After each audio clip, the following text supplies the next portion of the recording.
नमस्कार दोस्तों, स्वागत है आपके अपने YouTube चैनल BM सॉल्यूशन में। और आज के इस वीडियो में पंजाब सर्कल PSA 2021 का पेपर सॉल्व करने वाले हैं। तो आज के इस वीडियो में DOP के 50 क्वेश्चन कवर करने वाले हैं। तो चलिए आज के इस वीडियो को शुरू करते हैं और देखते हैं कि पंजाब सर्कल में किस टाइप का प्रश्न आया था। तो पंजाब सर्कल का पहला प्रश्न है, डाकघर बचत खाता खोलने के लिए न्यूनतम राशि है। जो डाकघर सेविंग अकाउंट होता है, बचत खाता, वो मिनिमम कितना रुपए से खुला जाता है? ये तो आप सभी को पता है, ये 500 रुपया। इसमें ऑप्शन पढ़ने का कोई ज़रूरत नहीं है। चलिए इसका बी ऑप्शन जो है सही आंसर हो जाएगा। अगला प्रश्न है, MIS खाता खोलने के लिए न्यूनतम राशि, minimum amount for opening of MIS account. MIS account खोलने के लिए मिनिमम कितना रुपया लगता है? 250 रुपया, 500 रुपया, 1000, 1500। तो इसका जो सही आंसर हो जाएगा ऑप्शन सी, 1000। तीसरा प्रश्न है, RD खाता, minimum amount for opening of RD account is RS 100, RS 200, RS 500, RS 1000। Option है 100 रुपया, 200 रुपया, 500 रुपया, 1000 रुपया। तो जो RD जो खाता है वो मिनिमम 100 रुपया से आप खोल सकते हैं, यानी पहला ऑप्शन जो है सही आंसर हो जाएगा। चौथा प्रश्न है, फिलेटली जमा खाता खोलने के लिए न्यूनतम राशि 200, 500, 750, 1000। Minimum amount for opening philatelic deposit account. तो फिलेटलिक डिपॉजिट अकाउंट खोलने के लिए आपको 200 रुपया लगता है, यानी पहला ऑप्शन सही हो जाएगा, 200 रुपया। अगला प्रश्न है, डाक जीवन बीमा के तहत चिल्ड्रन पॉलिसी में बच्चे की आयु सीमा क्या है? या बच्चे की आयु सीमा पूछा गया है। Age limit of the children for children policy under postal life insurance. तो इसमें जो बच्चा का जो आयु सीमा निर्धारित किया गया है वो 5 से 20 साल के बच्चे चिल्ड्रन पॉलिसी ले सकते हैं। तो इसका जो सही आंसर हो जाएगा ऑप्शन बी, 5 से 20 वर्ष। अगला प्रश्न है, पोस्टल मैनुअल वॉल्यूम 6 भाग 1 का अध्याय एक संबंधित है। Chapter 1 of postal manual volume 6 part 1 deals with. जो पोस्टल मैनुअल वॉल्यूम 6 है, भाग 1 का अध्याय 1 किससे संबंधित है? ऑप्शन है विविध नियम, मेल विभाग। ऑप्शन सी छटनी विभाग, वितरण विभाग। Miscellaneous rules, mail department, sorting department और डिलीवरी डिपार्टमेंट। इस चार ऑप्शन में आपका सही आंसर हो जाएगा, वो है विविध नियम, मिसलेनियस रूल्स। अगले प्रश्न में चलते हैं।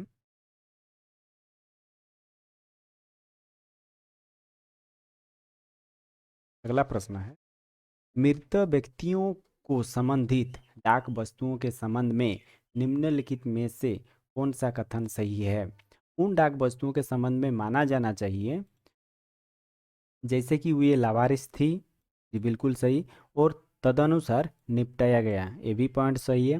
गैर बीमित वस्तुओं के मामले में जिनके बारे में माना जाता है कि उनमें मूल्यवान संपत्ति नहीं है, पोस्टमास्टर को मृतक के किसी भी करीबी रिश्तेदार को वितरित करने में अपने विवेक का उपयोग करने की अनुमति है, जिन्होंने उन्हें आवेदन किया हो या उन्हें प्राप्त करने की इच्छा जताई हो। तो इसमें जो दो ऑप्शन दिया है ए और बी, ये दोनों पॉइंट सही लग रहा है। इसका जो सही आंसर हो जाएगा ऑप्शन सी, दोनों ए और बी सही है, यानी ऑप्शन इसका सी जो है ये सही आंसर हो जाएगा, ऑप्शन सी राइट आंसर। अगला प्रश्न है, पोस्टल मैनुअल वॉल्यूम 6 भाग 3 का अध्याय 1 संबंधित है डाकघर एसबी योजनाएं, उफो खाता सब अकाउंट, डाकिया और गांव डाकिया, डाक जीवन बीमा। आठवां प्रश्न का जो चार ऑप्शन है, इस चार ऑप्शन में सही आंसर कौन सा हो जाएगा? इस चार ऑप्शन में सही आंसर हो जाएगा उफ़ो खाता, सब अकाउंट। डाक नियमावली खंड 6 भाग 3 का नियम 12 संबंधित है। उप कार्यालयों के लिए धन का प्रावधान, उप कार्यालयों में अधिशेष निधि का निपटान, उप कार्यालय के बीच प्रेषण का आदान प्रदान करने का तरीका। ऑप्शन डी, नकदी का अनावश्यक प्रेषण। ये चार ऑप्शन में से इसका सही आंसर जो हो जाएगा वो हो जाएगा ऑप्शन बी, उप कार्यालयों में अधिशेष निधि का निपटान।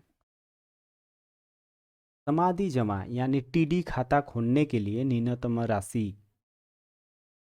ऑप्शन है 100 रुपया, ऑप्शन बी है 500 रुपया, ऑप्शन सी है 750 रुपया और ऑप्शन डी है 1000 रुपया। तो टीडी खाता जो खोला जाता है वो मिनिमम 1000 रुपये से खोला जाता है, यानी इसका जो सही आंसर होगा ऑप्शन डी 1000। अगला प्रश्न है, पोस्टल मैनुअल वॉल्यूम 7 का अध्याय 2 संबंधित है छँटाई मेल कार्यालयों, ट्रांजिट अनुभागों और मेल कार्यालयों के लिए सामान्य नियम। ऑप्शन सी है बैग लेखा, ऑप्शन डी है मेलमैन और वैन अटेंडेंट। तो इसका जो सही आंसर हो जाएगा 11 का ऑप्शन बी, ट्रांजिट अनुभागों और मेल कार्यालयों के लिए सामान्य नियम। ये वॉल्यूम 7 के अध्याय 2 में दिया गया है। 12वां प्रश्न है, पोस्टल मैनुअल वॉल्यूम 7 का अध्याय 3 संबंधित है। जो पोस्टल मैनुअल वॉल्यूम 7 है उसका अध्याय जो 3 है उसमें क्या बताया गया है? तो ऑप्शन है छँटाई मेल कार्यालयों, ट्रांजिट अनुभागों और मेल कार्यालयों के लिए सामान्य नियम, बैग लेखा, मेलमैन और वैन अटेंडेंट। का जो सही आंसर हो जाएगा 12वां का, ये पहला ऑप्शन सही हो जाएगा। छँटाई मेल कार्यालयों के बारे में उसमें बताया गया है। अगला प्रश्न है, बिना डेस्क की इजाज़त के एक मेल कार्यालय यह नहीं कर सकता। बिना डेस्क की इजाज़त के एक मेल कार्यालय यह नहीं कर सकता। ऑप्शन है किसी लेख को पुनः निर्देशित करना, या ऑप्शन 2 प्राप्तकर्ता को कोई वस्तु रोकने या पहुंचाना। तो ऑप्शन देख लेते हैं कि इसमें जो इस प्रश्न में 2 पॉइंट बताया गया है, किसी लेख को पुनर्निर्देशित करना या प्राप्तकर्ता को कोई वस्तु रोकना या पहुंचना।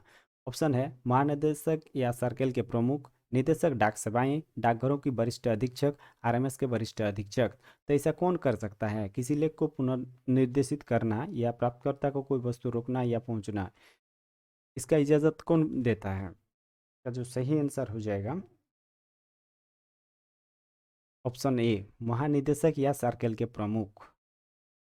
अगला प्रश्न है, विदेशी डाक नियमावली के भागवान का अध्याय 2 संबंधित है। ये किससे संबंधित है? विदेशी डाक नियमावली भागवान अध्याय 2 किससे संबंधित है? बाहरी सतह मेल, ऑप्शन बी सामान्य सिद्धांत, ऑप्शन सी आवक सतह मेल, ऑप्शन डी ट्रांजिट में बंद भूतल मेल। का जो सही आंसर हो जाएगा ऑप्शन ए, बाहरी सतह मेल।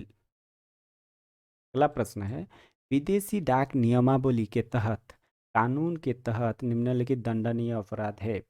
ऑप्शन है डाक टिकटों की जालसाजी, वास्तविक डाक पहचान पत्र का कपटपूर्ण उपयोग, ऑप्शन सी दोनों ए और बी, ऑप्शन डी उपरोक्त में से कोई नहीं। 15 का सही आंसर हो जाएगा ऑप्शन सी दोनों। 16 नंबर क्वेश्चन है, काल्पनिक टिकटों का निर्माण और उपयोग निषिद्ध है और यह किसके अंतर्गत एक दंडनीय अपराध है?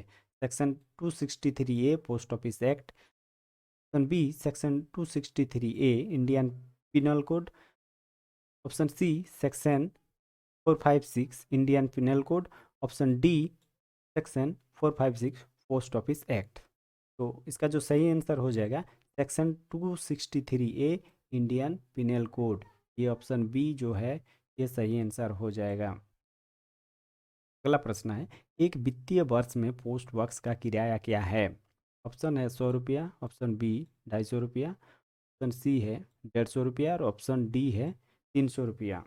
इसका जो सही आंसर हो जाएगा आपका 150 रुपया। ये ऑप्शन आपका सही हो जाएगा 150। पोस्ट बॉक्स के किराएदार को किराए पर दी गई पोस्ट बॉक्स की चाबी की सुरक्षित अभिरक्षा के लिए कौन जिम्मेदार है? ऑप्शन ए है डाकघर, ऑप्शन बी किराएदार, option C messenger, option D इनमें से कोई नहीं। तो इसका जो सही आंसर हो जाएगा option C.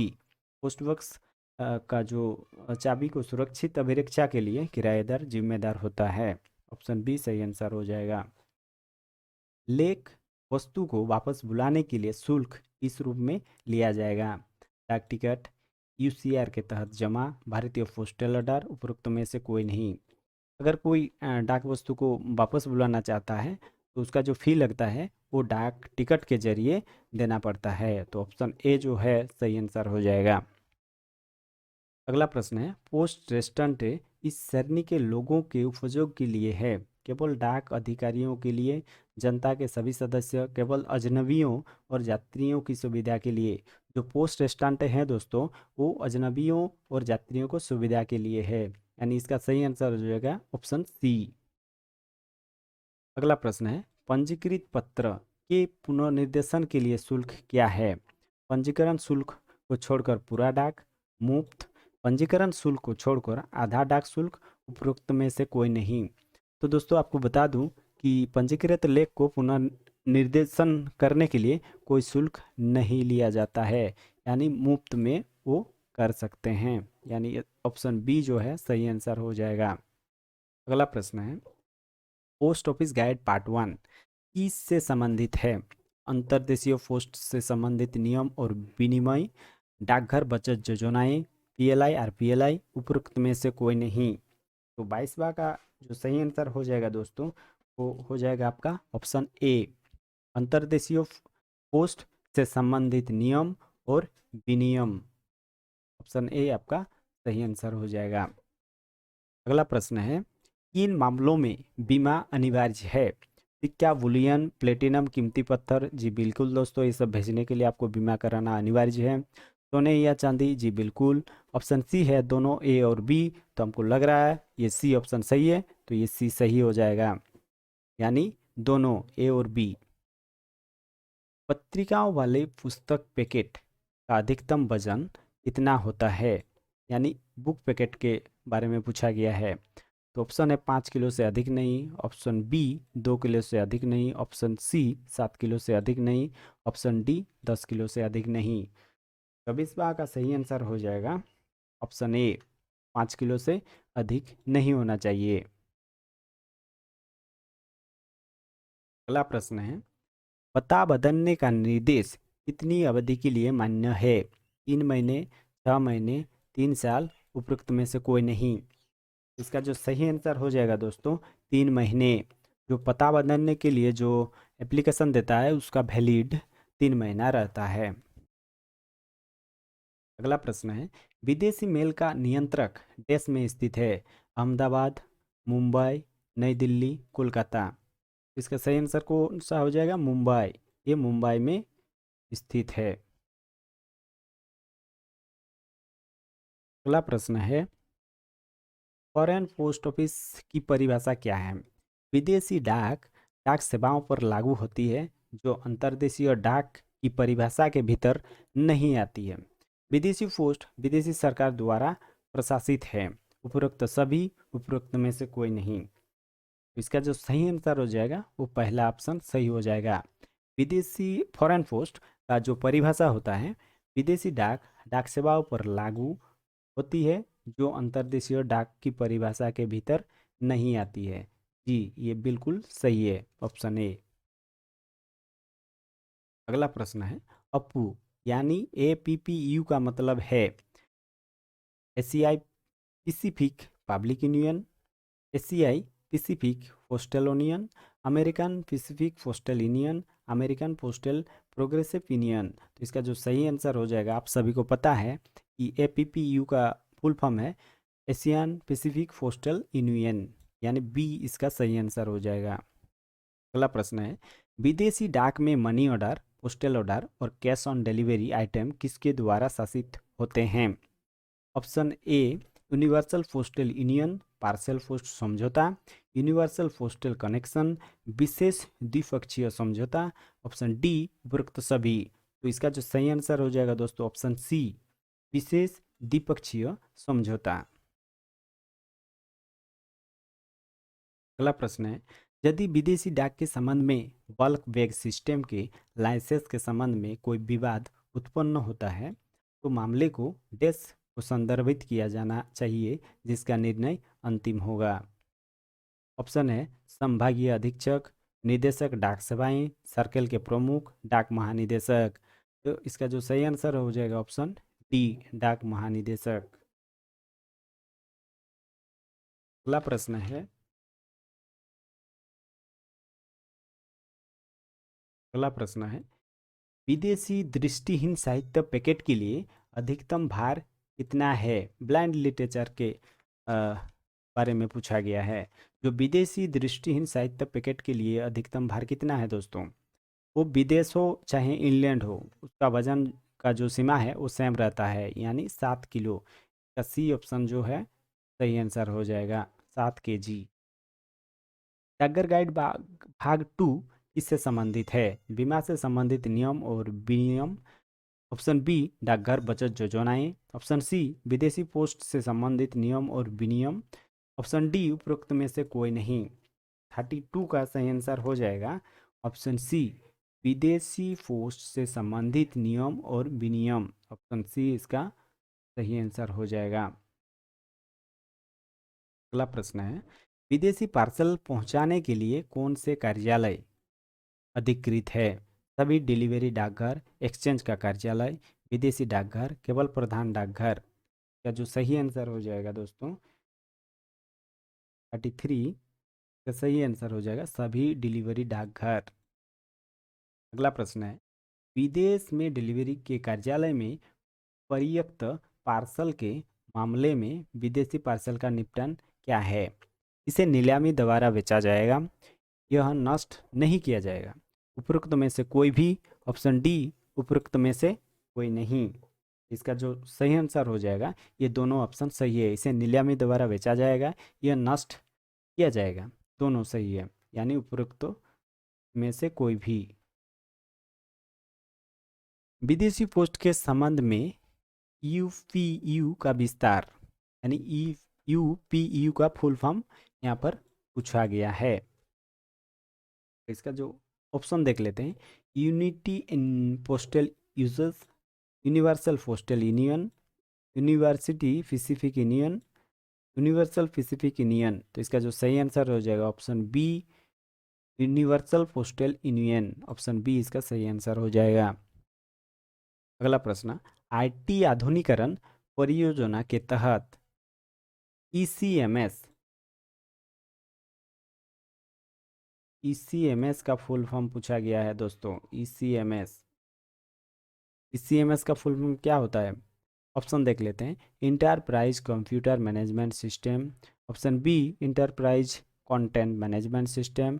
Option C enterprise content monitoring system. Option D enterprise computer monitoring system. ये 4 ऑप्शन में से सही कौन हो जाएगा? 36 का सही आंसर हो जाएगा option B, enterprise content management system. Option B सही आंसर। भारतीय डाक के एटीएम कब से इंटर ओवरवल है? 2015, 2016, 2018, 2019। जो भारतीय डाक विभाग ने एटीएम लॉन्च किया था तो कब किया था, यानी कब से लागू किया गया था? तो ऑप्शन बी सही आंसर हो जाएगा 2016।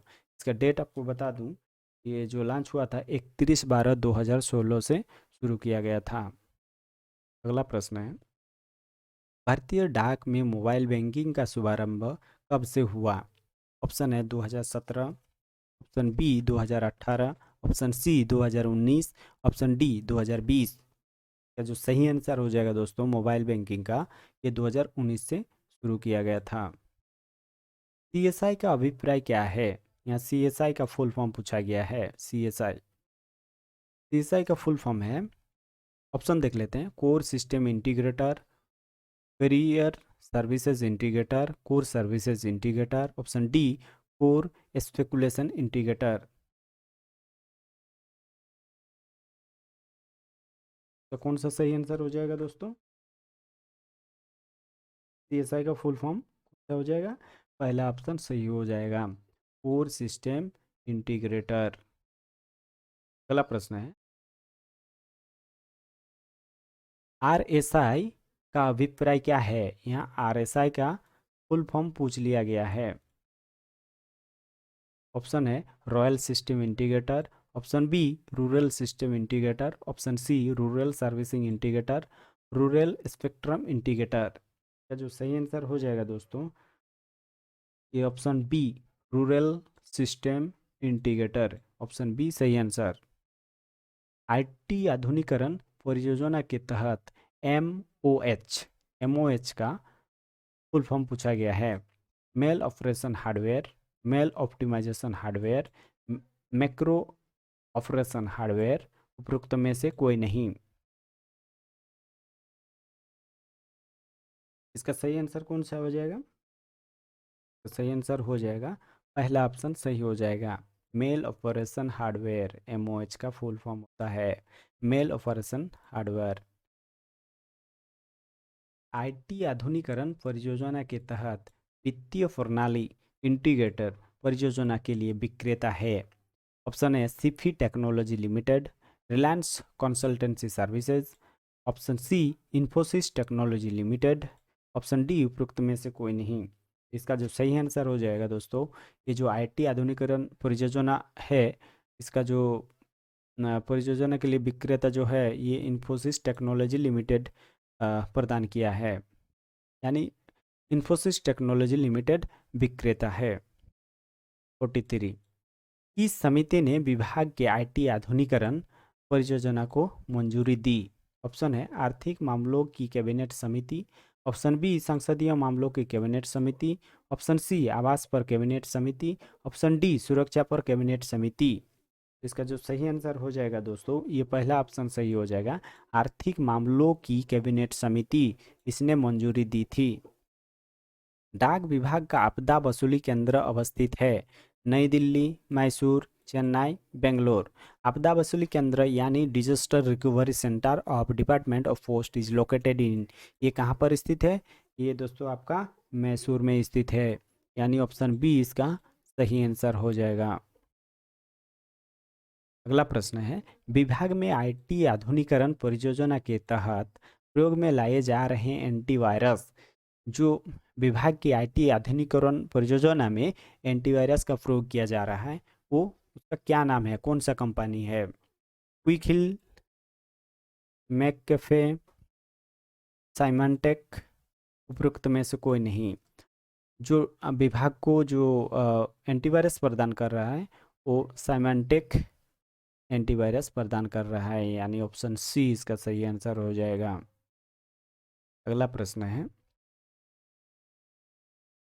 वरिष्ठ नागरिक बचत योजना में ब्याज कर योग्य है यदि सभी SCSS खातों में एक वित्तीय वर्ष में कुल ब्याज ₹100 से अधिक है। प्रश्न में बोल रहा है कि वरिष्ठ नागरिक बचत योजना में ब्याज कर योग्य है, कितना ब्याज मिलने पर उसको टैक्स देना पड़ेगा, वो रुपया पूछा गया है। तो ऑप्शन है 10,000, option B 20,000, option C 25,000, option D 50,000।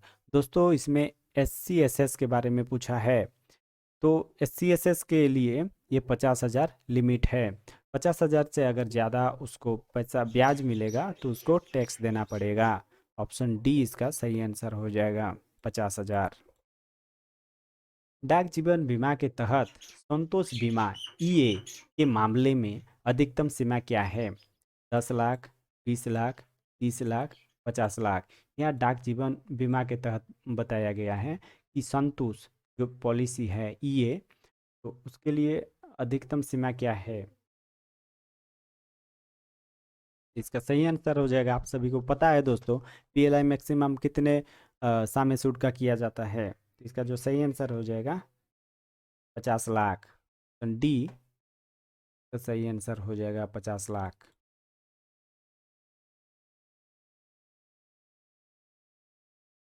अगला प्रश्न है, आरबीआई के लागू नियमों के अनुसार वेस्टर्न यूनियन में एक बार में अमेरिकी डॉलर की अधिकतम सीमा भेजी जा सकती है, जो कि केवल व्यक्तिगत उपयोग के लिए होनी चाहिए। ऑप्शन है 2000, option B 2500, option C 3000, option D 3500।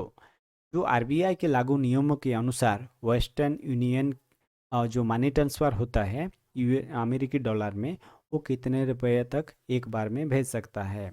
इसका जो सही आंसर हो जाएगा दोस्तों, वो है ऑप्शन बी, एक बार में 2500 रुपया ही भेज सकते हैं, 2500।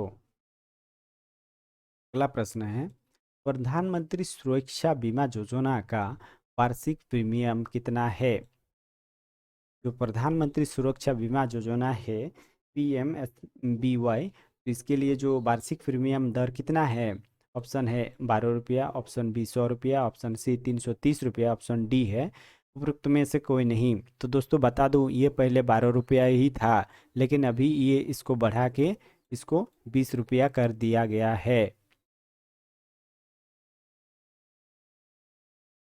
अगला प्रश्न है, NSC के VV और TD को छोड़कर सभी बचत योजनाएं के लिए एक समान सामान्य CBS पासबुक का उपयोग किया जा रहा है। तो प्रश्न में बोल क्या रहा है, uniform common CBS passbook being used for all saving scheme except NSC, KVP and TD। तो ऑप्शन है, option A SB5, option B SB6, option C SB7 और ऑप्शन डी SB7A। तो इसका जो सही आंसर हो जाएगा दोस्तों, ऑप्शन ए SB5। तो यही था दोस्तों आज हमारा पंजाब सर्किल DOP के 50 क्वेश्चन। दोस्तों अगर मेरा ये वीडियो आप लोग को अच्छा लगा है तो लाइक और अपने दोस्तों में शेयर जरूर कीजिएगा, और हमारे चैनल में अगर नए हैं तो चैनल को सब्सक्राइब जरूर कीजिए। थैंक्स फॉर वाचिंग दोस्तों, मिलते हैं नेक्स्ट वीडियो में।